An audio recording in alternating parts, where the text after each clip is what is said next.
સવારના જરા ટેકનિકલ વાતો પણ હતી અને અત્યારે મને લાગે છે કે બધા હવે ફ્રેશ થઈ ગયા છે, નાસ્તો કરીને ઠાકોરજીના દર્શન બધાને થઈ ગયા છે અને હવે બધા પરિપૂર્ણ અવસ્થાને, પરિપૂર્ણ જાગૃત અવસ્થાને તમે પામી ચૂક્યા છો એવું હું માની લઉં છું. સવારના આગલા કેટલાક મિત્રો ઝોકા ખાતા હતા પણ મેં ચલાવી લીધું, કારણ કે રાતના 12 પછી પણ તમારી લાઈટો ચાલુ હતી, એટલે એ બાબતને ક્ષમ્ય ગણી અને હવે જરા સાવધાન થઈ અને આ બાબતો આપણે લગભગ આત્મસાત કરવાની તૈયારી સાથે સાંભળવાની છે.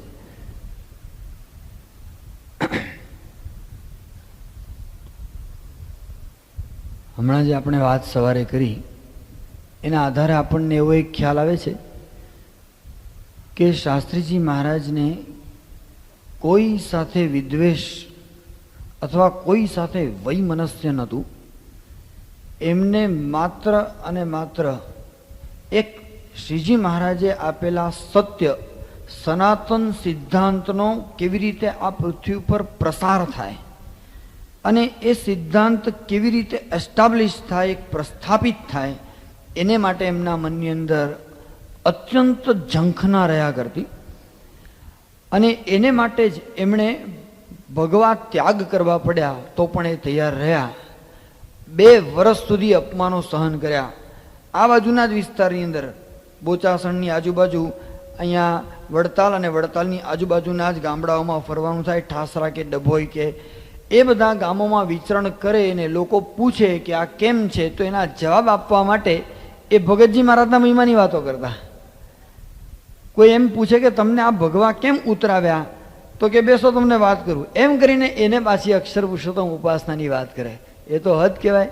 કોઈ પણ કારણ એ બતાવવાનું થાય તો કોઈ કારણ છુપાવવાનું નહીં અને એમ પણ નહીં કહેવાનું કે આ બધા મને સમજતા નથી અને એટલે અમને આમ કર્યું, પણ જોજો એક વાત હું બતાવી દઈશ. કંઈ એમને કંઈ બતાવવાનું હતું જ નહીં. એમને ખબર જ હતી કે જે સત્ય છે એ કોઈ દિવસ પણ એ ઢાંકી શકાવાનું નથી. સૂર્ય કોઈ દિવસ છાપડે ઢાંક્યો ઢંકાય નહીં. શાસ્ત્રીજી મહારાજના આ સાધુતાના સમાચાર એ ધ્યાન અને સંયમ અને તપ અને સેવા ગામડાઓમાં જે કરતા ને એના સમાચાર આચાર્ય મહારાજ પાસે હંમેશા પહોંચી જતા.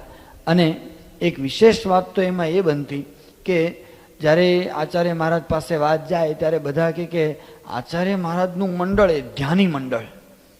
અરે આચાર્ય શું, શાસ્ત્રી મહારાજનું મંડળ એ ધ્યાની મંડળ. એટલે શું ધ્યાની મંડળ? એટલે તો સવારના એ ગામડામાં જાય ને આ બધા સંતો, તો ગામડે જાય તો સવારના પૂજા પતાવે એટલે પૂજા પછી 1 કલાક કથા વાર્તા, કથા પતે એટલે બીજો કલાક શરૂ થાય, એમાં ધ્યાન, ફરી કથા વાર્તા, ફરી ધ્યાન, ફરી કથા વાર્તા. જમવાનું ક્યારે? 15 મિનિટની અંદર એ ખીચડી મૂકી દીધી હોય તે ખીચડી એની મેળે તૈયાર થયા કરે, આ લોકો ધ્યાન થાય, ધ્યાન કરીને ખીચડી ખાઈને ફરી પાછું કથા વાર્તા ને ધ્યાન. 24 કલાક આ રોટેશન ચાલે. એમાં પ્રશ્ન શું થતો કે પેલા વડતાલથી બીજા સાધુઓ પાછા જાય ને એ ગામમાં, તે પાછા કે ચલો લાડવાની રસોઈ લા, તો 5 કલાક તો લાડવા જ કૂટ કરે. પછી લાડવા બનાવે, પછી લાડવા 15 મિનિટમાં થાળ થઈ જાય, પાછો થાળ થઈને પાછા ખાઈ લે, ખાઈને પછી પાછા હુઈ જાય ને પછી પાછા સાંજ પડે કે લાવો ત્યારે શીરો હલાવી નાખીએ. એટલે આવું બધું ચાલ્યા કરે. એટલે બધાને થાય કે આવું સંત મંડળ જો જોવું હોય ને તો આ યજ્ઞ પુરુષ દાસ અને વિજ્ઞાન દાસ એ મંડળ સંત મંડળ ખરું. એમ ધ્યાની મંડળ તરીકે શાસ્ત્રી મહારાજના મંડળનો પ્રભાવ એ પણ વિસ્તરવા માંડેલો અને એમાં આચાર્ય મહારાજ એમને પીપળી ગામમાં બોલાવે છે.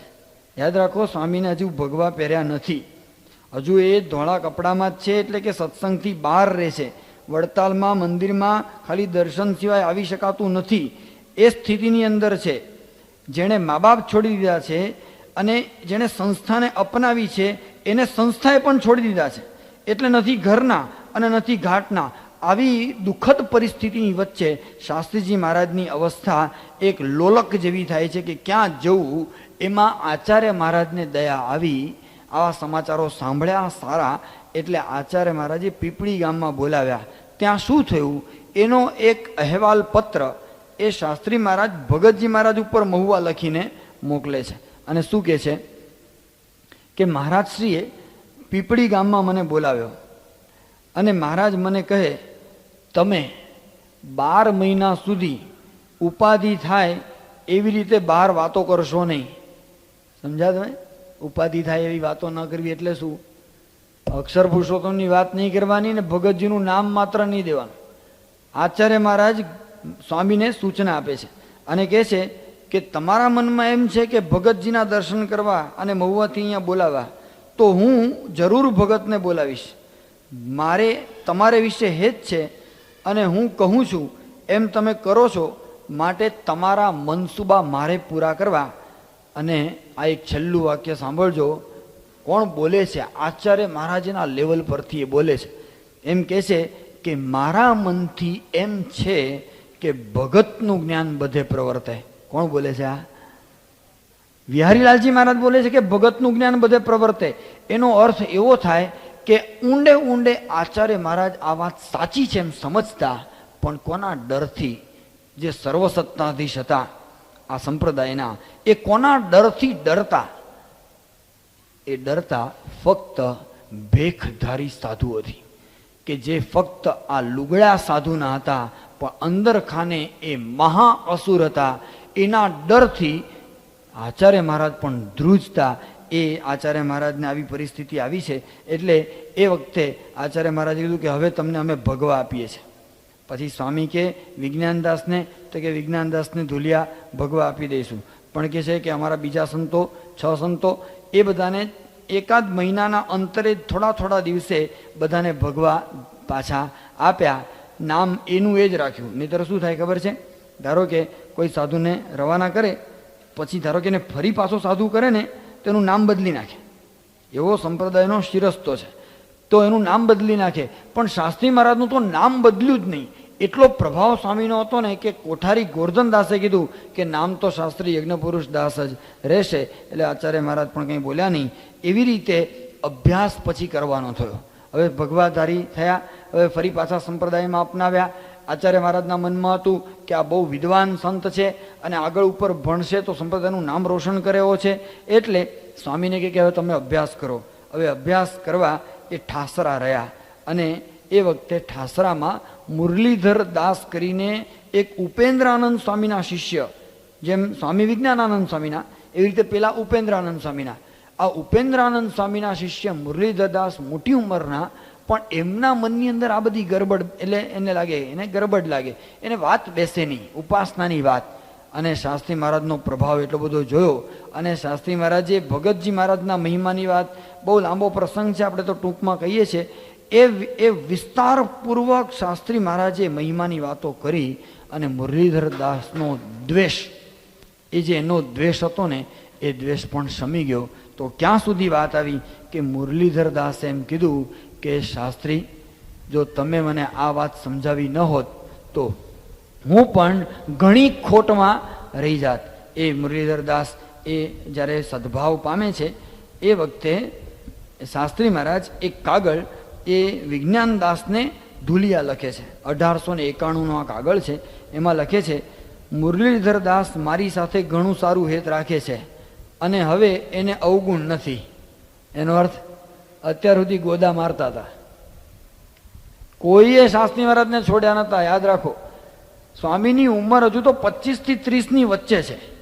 25 થી 30 વર્ષનો સાધુ 2000 સાધુઓના વિરોધની અંદર એકલો કેવી રીતે ટકી શકે? અને ખાલી એકલા નીચેના સાધુઓનો વિરોધ નહોતો. આ મુરલીધર દાસ તો સદગુરુ હતા. તો આચાર્ય મહારાજ અને ગોરધનદાસ કોઠારી પણ ક્યાંક ઠપકો આપી દેતા. એ સંજોગોની અંદર શાસ્ત્રી મહારાજ લખે છે કે હવે એને અવગુણ નથી. એનો અર્થ કે મેં એમને અવગુણ ટાળી નાખ્યો છે. પણ એક બીજી વાત લખે છે કે મહુએ ભગતજી મહારાજ શિખરબદ્ધ મંદિરનું આયોજન કરતા હતા. નહીં, ડૉક્ટર સાંઈ ઘણી વખત કહે છે કે ભગતજીએ એકે મંદિર બાંધ્યું, એક કવિતા લખી, એક લેખ લખ્યો, બરાબર છે, આમ બાંધ્યું નથી. પણ ભગતજી મહારાજના મનમાં મહુવામાં મંદિર બાંધવા માટે બહુ જ ઝંખના હતી. અને ભગતજી મહારાજે એને માટે ખૂબ મોટી સેવાઓ એકઠી કરાવવાની ચાલુ કરેલી. અને ગુજરાતના હરિભક્તો એમના શિષ્યો હતા, પૈસાવાળા હતા બધા, એ મોકલતા પૈસા. પણ મંદિર કરવાનું શરૂ થયું ને, જમીન ખરીદાઈ ગઈ અને બધી વ્યવસ્થા શરૂ થઈ ધીરે ધીરે પૈસાની. અને એમાં ગઢડાના કોઠારી હતા ભીમજીભાઈ. આ ભીમજીભાઈ તો એક અદ્ભુત પાત્ર હતું ભાઈ. એને માટે તમારે એમ કેવું હોય તો તમે કહી શકો કે સંપ્રદાયમાં શ્રેષ્ઠ વિલનનો તમે એને ખિતાબ આપી શકો. એટલું અદ્ભુત એ પાત્ર. અને કોઈ પણ રીતે ભગતજીનું અને શાસ્ત્રી મહારાજનું ઘસાતું થાય એને માટે આકાશ પાતાળ એક કરવા હોય તો કરે, પોતાની સત્તાનો તમામ દુરુપયોગ કરવો હોય તો એ કરી શકે. એમણે ગઢડામાં હરિભક્તોને ઉશ્કેર્યા અને પોતે અને હરિભક્તો દ્વારા વડતાલ કાગળ લખાવે, નાનામાં લખાવે, નામથી લખાવે કે પ્રાગજી દરજી કોઈ પણ અધિકાર વગર મહુવામાં મંદિર કરે છે, એ કોઈ પણ રીતે રોકવું જરૂરી છે.